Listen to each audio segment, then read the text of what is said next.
இருளிலே நடக்கிற ஜனங்கள் பெரிய வெளிச்சத்தை கண்டார்கள். மரண இருளின் தேசத்தில் குடியிருக்கிறவர்களின் மேல் வெளிச்சம் பிரகாசித்தது.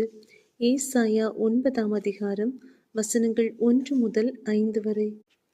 ஆகிலும் அவர் செபுலோன் நாட்டையும் நப்தலி நாட்டையும் இடுக்கமாய் ஈனப்படுத்தின முந்தின காலத்தில் இருந்தது போல அது இருண்டிருப்பதில்லை. ஏனென்றால் அவர் கடற்கரை அருகிலும் யோர்தான் நதியோரத்திலும் உள்ள புறஜாதியாருடைய கலிலேயாவாகிய அத்தேசத்தை பிற்காலத்திலே மகிமைப்படுத்துவார். இருளில் நடக்கிற ஜனங்கள் பெரிய வெளிச்சத்தை கண்டார்கள்.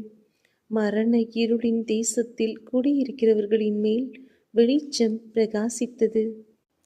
அந்த ஜாதியை திரளாக்கி அதற்கு மகிழ்ச்சியை பெருக பண்ணினீர்.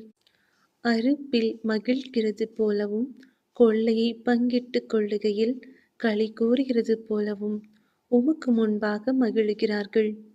மீதியானியரின் நாளில் நடந்தது போல அவர்கள் சுமந்த நுகத்தடியையும் அவர்கள் தோளின் மேலிருந்த மிலாற்றையும் அவர்கள் ஆளோட்டியின் கோலையும் முறித்து போட்டீர்.